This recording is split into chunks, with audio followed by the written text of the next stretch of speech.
Good afternoon, everybody. Good afternoon, Rob, Brian, Murray, Lucy, Mark, Kim. There's a couple more in the waiting room. Let everybody in.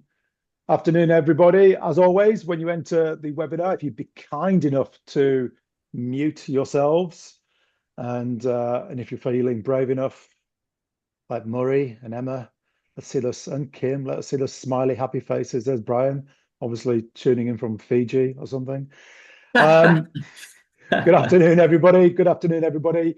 We have a lovely little intimate crowd this afternoon, which I'm pretty happy about because it just allows us to have a nice intimate chat. Murray, would you mind muting yourself, mate? I know that everything that you say is pure gold, but nevertheless, would you mind muting yourself? Thank you, sir. Afternoon, everybody. Welcome to episode 42 of the Recruitment United webinar series. Chuffed and honoured to be joined this afternoon by Mr. Scott Horton. That's Scott with the the kind of really impressive glasses, top left corner, and a beard nowadays, which makes him look incredibly intelligent. Scott has come today to talk to us about a very serious point, which is mental health, and a word that we use a lot in our industry, which is resilience. But Scott went through some life experiences which truly tested his resilience. And I'd like to say two things before we get into it. First of all, Scott reached out to me and asked if he could do this. And I just thought that was wonderfully, beautifully generous of him to approach us, to share his story, which demonstrates how serious he takes of passing on this message and passing on his teachings. So thank you for that, Scott. And the second thing I want to say is, even though this is a serious, occasionally dark subject, this is a good news story, right, Scott? Well, the spoiler alert, this has a happy ending. So let's not lose sight of that. So we're gonna get a little bit dark, and that's cool. That's all part of it. It's good to be uncomfortable, but it's a good news story with a happy ending.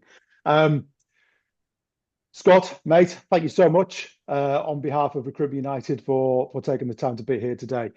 For those who don't know, Scott is one of the most respected recruitment leaders in Australia, particularly in Queensland, where he has been integral as one of the founders for two of the biggest and most respected names in the Queensland marketplace, being U and Truku.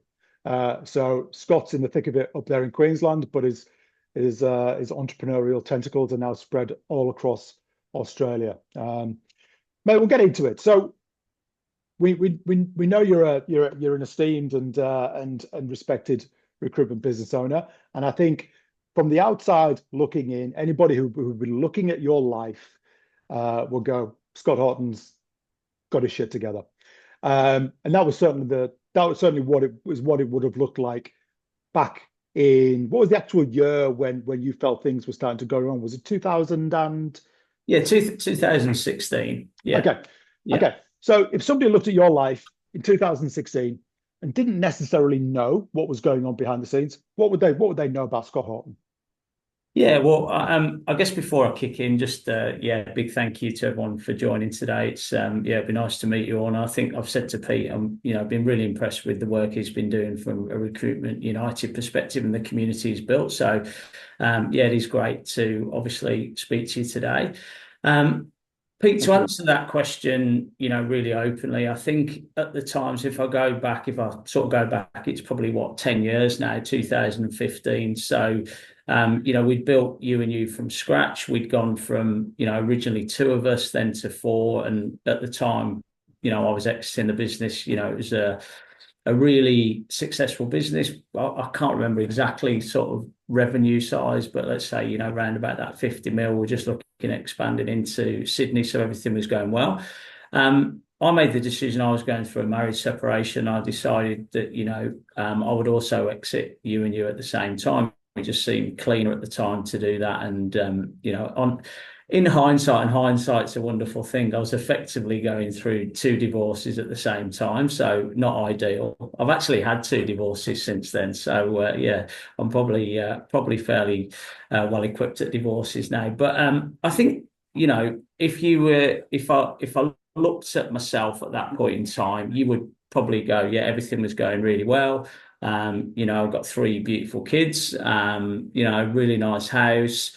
Um, Business was going really well, very successful. But the reality is, and I think this is where we'll probably get into a little bit of the discussion today, is that I wasn't happy. Certainly from both perspectives, really, probably from the marriage perspective, but also, from a you and you perspective as well. So I think, if I look back at my mates at that time, and if I asked them the same question, what would they say? They'd say, yeah, no, everything was going, really well for him. Happily married, three great kids, business going really well. But that wasn't necessarily the reality. Okay, so then some monumental kind of life challenges started coming your way. Of course, we're not going to go into the detail about why your marriage failed or why you decided to walk away from you and you, but you did. Those two things happened and clashed with a general sense of unhappiness and lack of contentment in your life. Anyway, was there anything else, or was it just those two big items that Yeah, no, got hold of I you? think, yeah, I think that's it. I also think, there'll be a lot of parents on this Zoom call today, and listen, parenting is not easy. It's hard. It's challenging. I think when you're doing the juggle of, three young kids and then also starting a business from scratch and the investment that that takes and the energy and passion to get something off the ground, it's considerable. So I think, there was probably an overall stress on me and toll on me, and that probably came out at that point in time. But I think that those were the main two things, and probably why then I went into a bit of a struggle. And what did that struggle look like, Scott? How did it manifest within you? And when did you start to notice it that things were going wrong?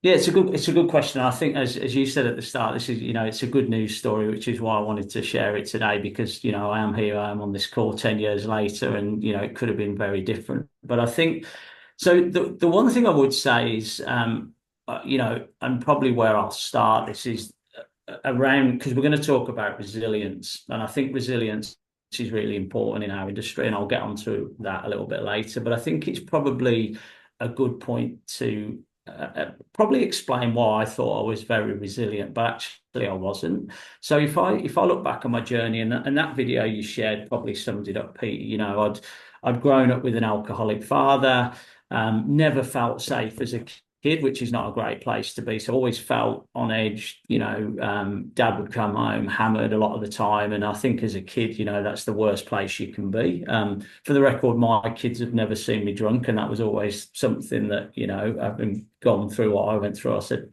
they're never going to see me drunk. Um, I think growing up, mum and dad passed away. They both had cancer. I lost a mate to suicide. I grew up in a family that had no money. It was quite a tough upbringing, right? And then I came to Australia back in 2006, I think it was. Always, worked really hard and really driven and motivated. And I think, got into the recruitment industry, joined Hudson. And then we started you and you back in 2015. So I think what in my head, and I guess at that point in time when things started to go wrong, I genuinely thought I was a very resilient person. I thought I was tough. I thought, there's not many things that can affect me. Yeah, I'm going to go through challenges, but I've been through a lot in my life. I've been through cancer myself, and come out the other side. So I genuinely thought I was, a tough cookie, and things couldn't impact me. But I think if I look back now and to answer your question, the enormity of this situation, the enormity of going through a marriage separation with three kids, the enormity of exiting a business that I'd founded from scratch, and probably losing a little bit of my identity, and the whole thing suddenly started to weigh on my shoulders. So the early signs, to answer your question, Pete, was the fact that When I was going through this, I suddenly became extremely self-absorbed, which I'd never done at any period of my life before. So it was all about me. So, you think of great leaders, it's never about you. It's the business, it's the team, and then it's you, right? And for the first point in my life, it was all about me. I was self-absorbed. There was a little bit of pity there. There was, I was feeling sorry for myself a little bit. And so that was the thought process. And then once you start, it's almost like a downward spiral then. And you've got to try and change your thought patterns, but it's very difficult when you're in that cycle. So I was sort of going gradually, just keep going down, and thoughts were getting worse, and everything was hard, and it was everyone, it was just difficult. So I think the word is overwhelming at that point in time. Did the people around you, closest to you, notice anything, or was you doing this completely on your own? Yeah, again, that's a great question. I think so. The people closest to me did, but they also knew that I was going through a lot of change. So, going through a marriage separation, selling out of a business, and I'm sure there's people on this call that have maybe sold out of a business partnership. It's not easy. You go from being in business partnership with people that you trust and you work with on a daily basis, and then you're suddenly negotiating around money. It's not a good process to be in for anyone, and especially then when that was that was linked to my divorce. So it was a double whammy. So to answer your question, yes, people around me would have noticed it, but probably wouldn't have noticed just how bad I was getting and the downward spiral I was on, because they could see that I was going through a significant change and there was a lot going on for me at that point in time. So would they recognize it? Yes, but did they just think, well, that's part of what he's going through at the moment, and I'm sure it's pretty hard for him.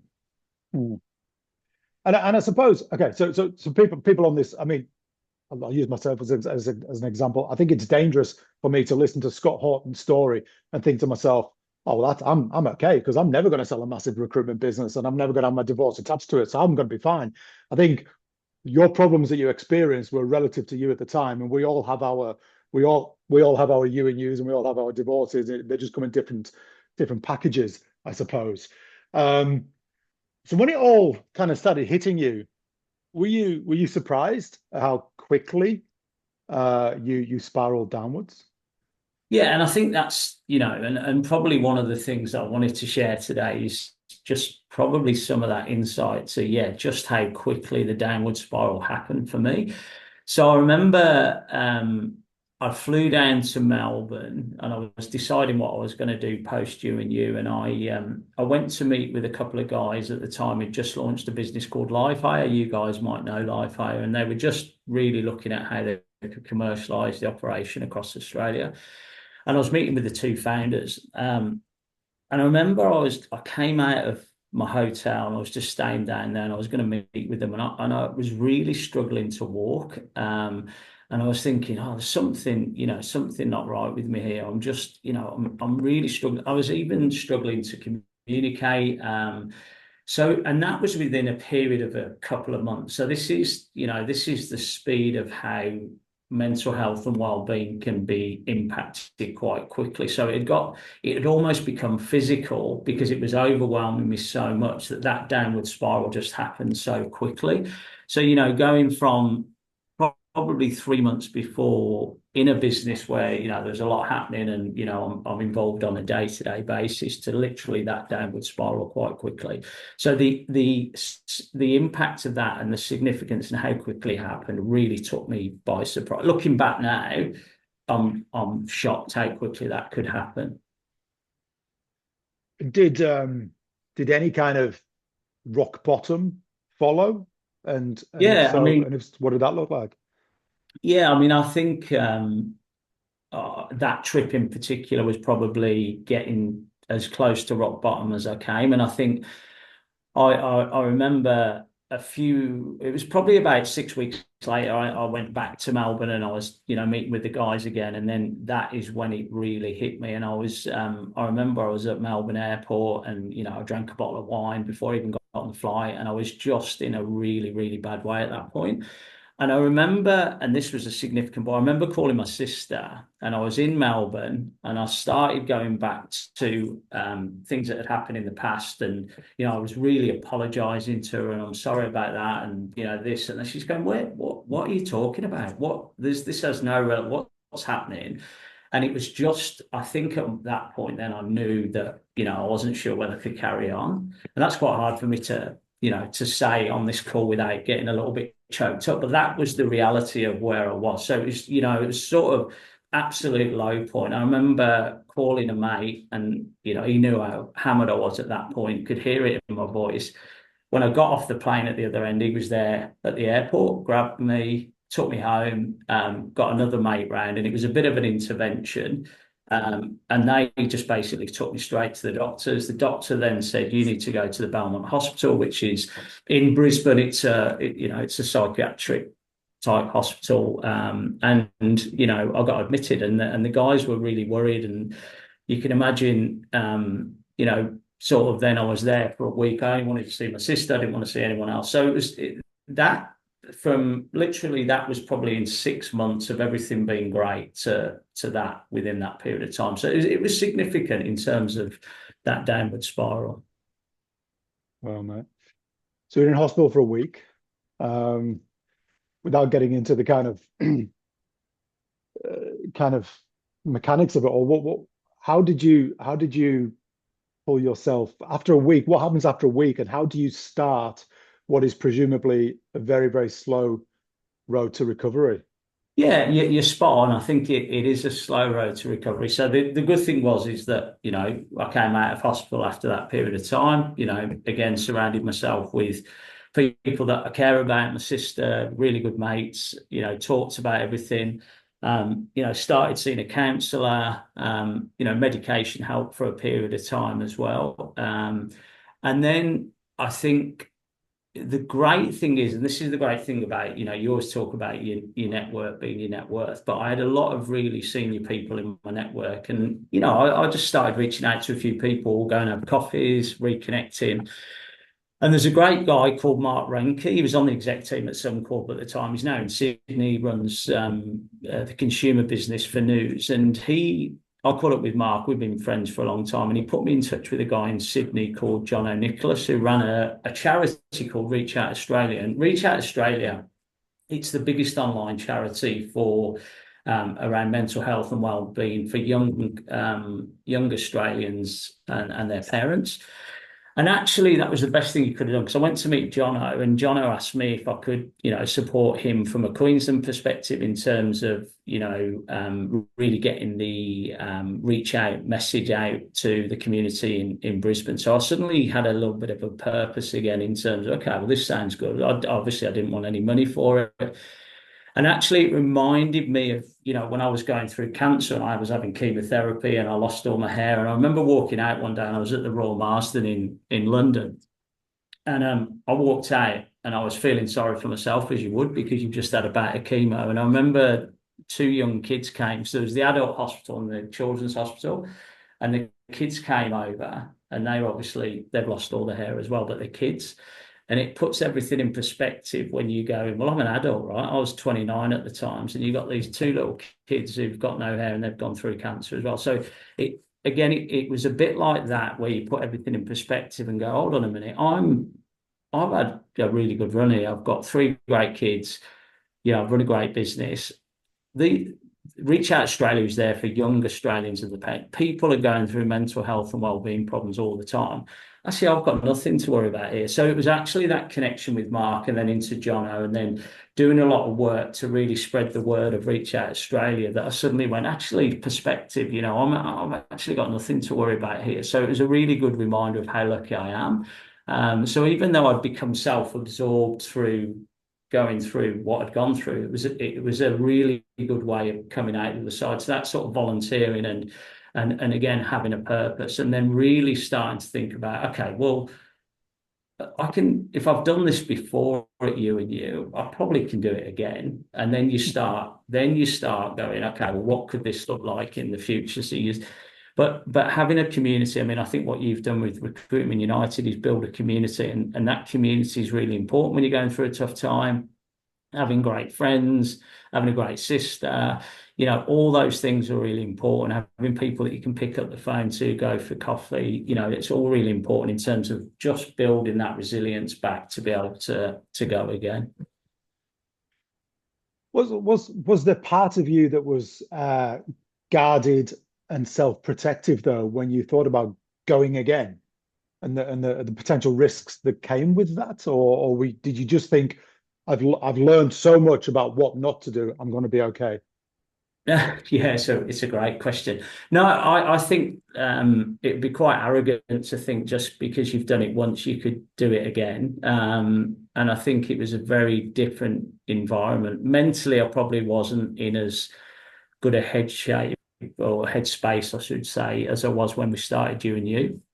So when we started you and you, I decided to leave Hudson, and myself and Jackie, decided to start a business, and we didn't know anything at the time. And for the guys on the call that have, started a business and got it off the ground, you don't know what you don't know. And I quite like that in a way because you're sort of learning as you go. But actually, second time round, you do have all those experiences. You do all have that. You have that knowledge, but there is still that element of fear. Well, what if I'm not successful this time round? What if you and you was the business that I should have stayed in because it's a highly successful business. We've got great people in there, and you do start to doubt yourself again. But that was probably more reflective of the mental state I was in as well at the time.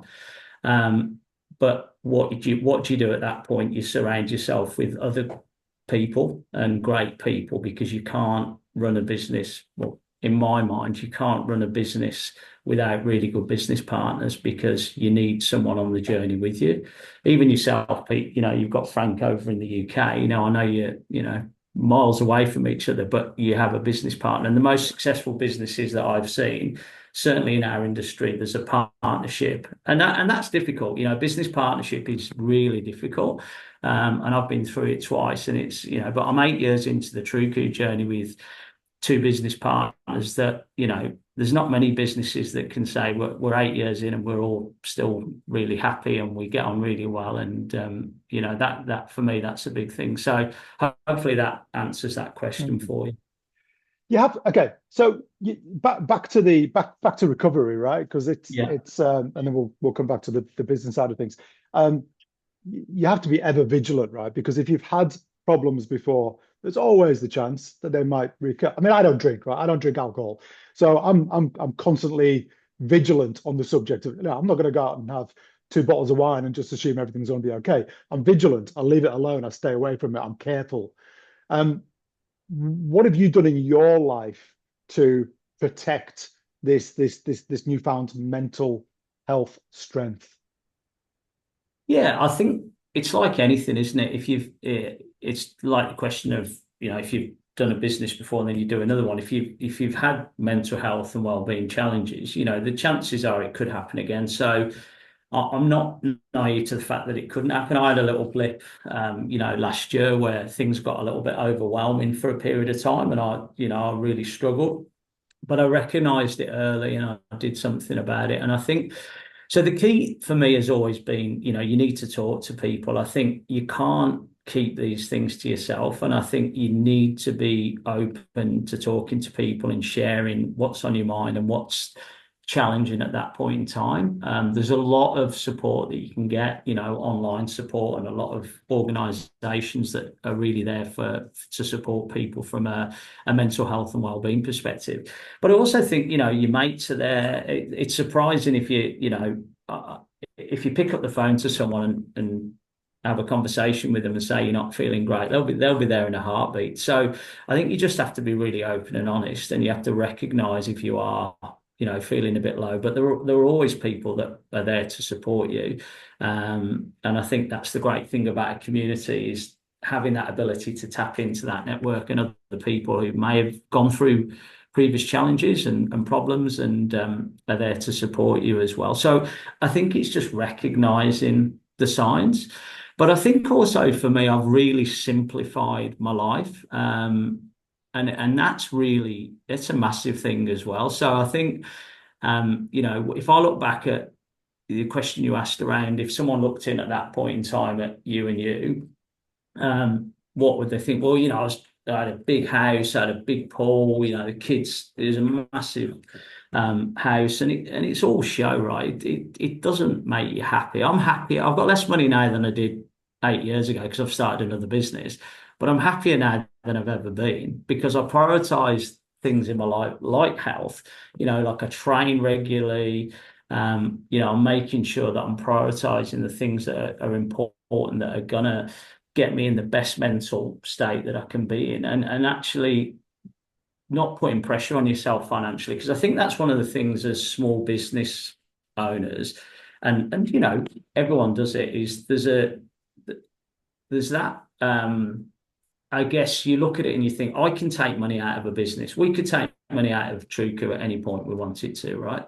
But is that going to be the right decision to be able for us to grow and scale a business? Well, no, it's not. So if we'd in the early days taken all the money out, we wouldn't be able to scale the business to 70 people. You need capital. So again, I just lead a simple life. I don't, you don't need a big flash house. You don't need a flash car. You don't need any of that. I think it's just keeping things really simple. And I've learned that as I've got older. I'm 53 now, so I've got a lot more experience than I did, when I was in my 20s. So the things that I thought were important back then, actually, they're not important now.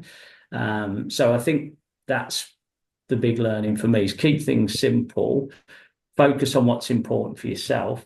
Your health and well-being is the most important thing, and just don't overstretch yourself. And that's been my philosophy.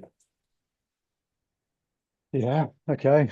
Mate, what would you say to what advice would you give? Because look, I'm looking at all the names on this Zoom, and there's a lot of small business owners, and this is I think it's pretty commonly known that this is an okay market. It's not amazing, and I'm guessing people on this Zoom will be having good days and bad days.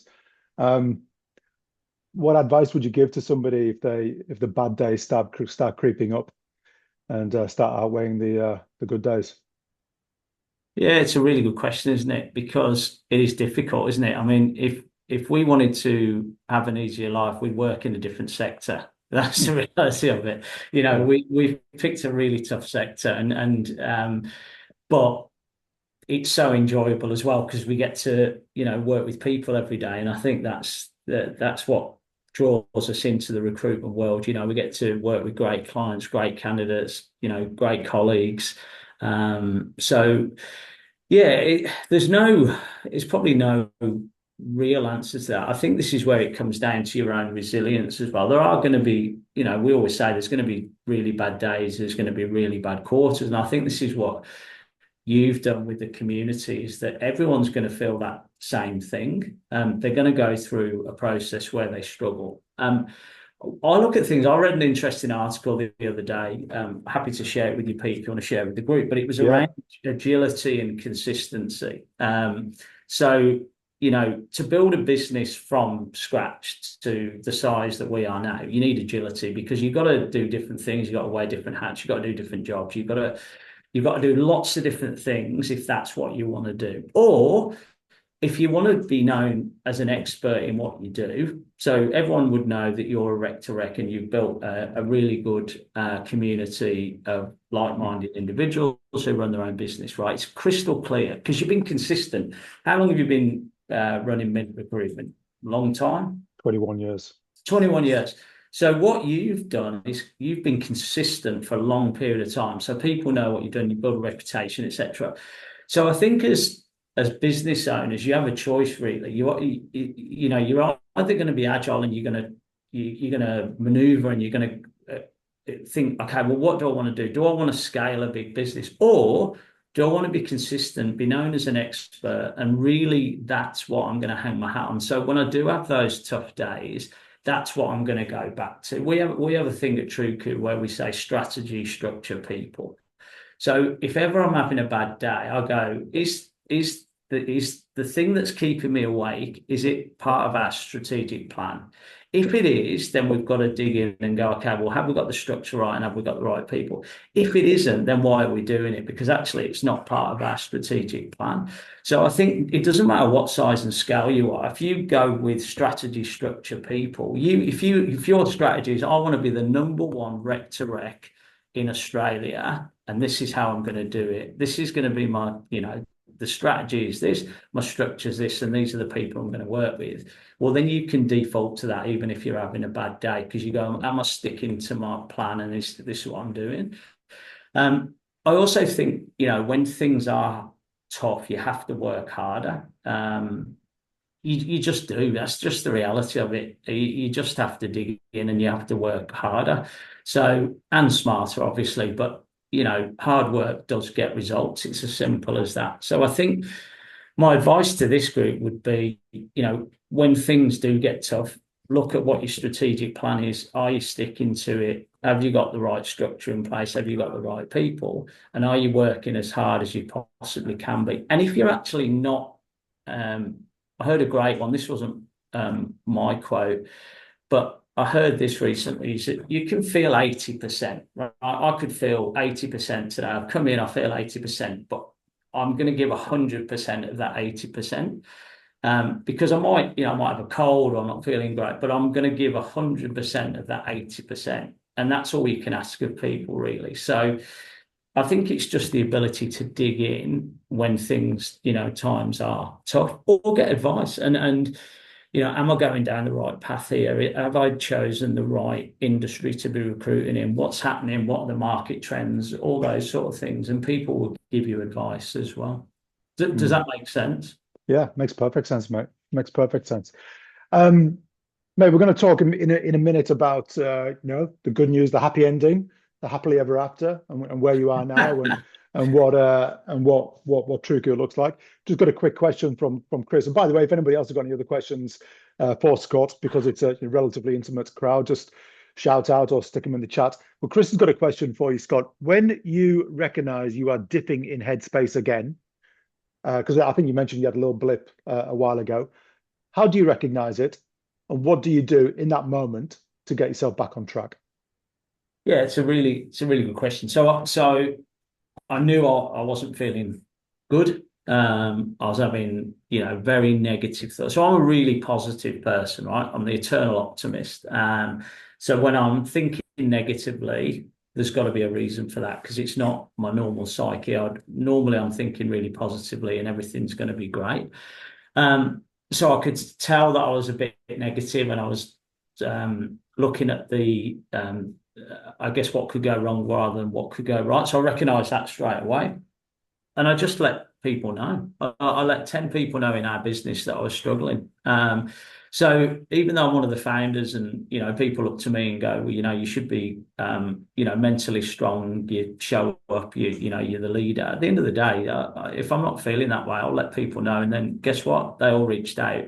Support, what can we do? Is there anything I can do to help? So, and then, I said, listen, I probably just need a week to get myself good. And that's what I did. I took a week off work and I went to the gym every day, and I got myself back in a good place. But I was open about it. I didn't try and hide it. I didn't try and battle through on my own, because actually there's a lot of people that care about me, and they wanted to help. And I just was honest with them. And I said, listen, I'm really struggling at the moment. And that's how I got through it. So I think it's difficult because you're being vulnerable, right? But leadership is about being vulnerable, and the best leaders I've worked with are vulnerable. So I think, my team know that I've had challenges around mental health and well-being, but I'm very open about it, and I know that I've got a lot of support there if I ever need it, both now and in the future. Do you think the industry has changed, mate, in the sense that being vulnerable and allowing your colleagues and your peers and the people who work for you, it's okay to let them know that you're not doing great, and it's safe to do so without judgment. Do you think the industry has changed to allow more of that to come in? I'd hope so. I think yes, but I also think it's wider than the industry. I think across the board now, people are more open about talking about mental health and well-being and the challenges. Same with kids. My daughter, um, she went through some significant challenges last year, and she's on medication now, and she's a changed person now. There'd be people that go, "Oh, medication, does it work?" I got my daughter back, and she was in a really bad place, and it was purely just her makeup and how she's made. So I think people are going to go through it, but we've got to be able to talk about it. It's the same if someone was diagnosed with cancer, you'd hope that they'd talk to you about it and share what they're going through and how they're feeling, the challenges. It's no different with mental health. You've got to be able to talk about it and get support, because people are there to support you. You look at, if something bad happens, people just rally round and they want to support you.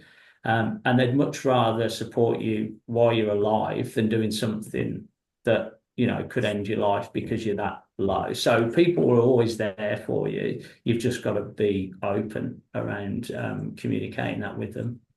Mm, mm. Mate, the subject of this webinar is bouncing back. You've bounced back, mate. That's the good news story. That's the happy ever after. What does your life look like now? Yeah, I mean, do you remember that saying, bounce back ability? I think it was Ian Dowd, but I think the reality is, I said at the start or a little bit through the conversation, this is the happiest I've been in my life. I'm very fortunate. I've got three great kids. My oldest one is just about to turn 18, and I've got a 16-year-old and an 11-year-old, and they're great kids, brilliant. Yeah, they're going to have challenges like most kids, but they're in really good shape. I joked and said I'd been divorced twice. It was actually the truth, but I get on well with both ex-wives. We get on very well, and that's very amicable. I'm very lucky that I've got two exceptional business partners. There was a fourth, but he left the business a couple of years ago, and again, great relationship with him. But the two business partners that I have now, Liana and Claude, are exceptional. So I'm very lucky. I look at that and I think that relationship is built on three things. It's that, trust, it's communication, and it's honesty. And like most relationships, that's what it comes down to. I wasn't joking, I've got less money than I did 8 years ago, but I'm not bothered about that. At the end of the day, money doesn't make you happy. And we've built a successful business that will continue to grow and scale, and we're really happy with where we are as a business. And I always think you deliver a great service, and the profit will come. So I think we've always focused on that, but we've also focused on not taking money out of the business and making sure we can scale and grow, and that you have that financial security if it is a bad period. We all went through COVID. We've been through the GFC. Without doom and gloom. The reality is something else will happen, and you've got to be prepared for that. So we talk about black swan planning. I'm sure some of you guys have heard of that. What happens if a really bad event happens? So you've got to be able to go, okay, well, how much cash have we got in the bank? What levers can we pull to cut costs?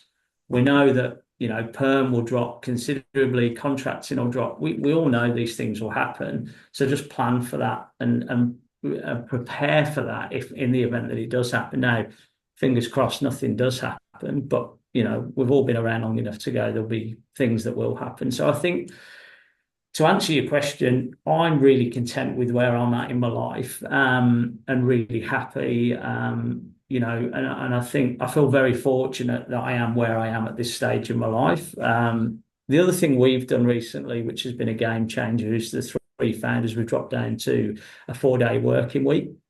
That was really difficult to start with, because as founders, you feel like you need to be there every single day, and you need to show up, and how will that impact the team? What will they think?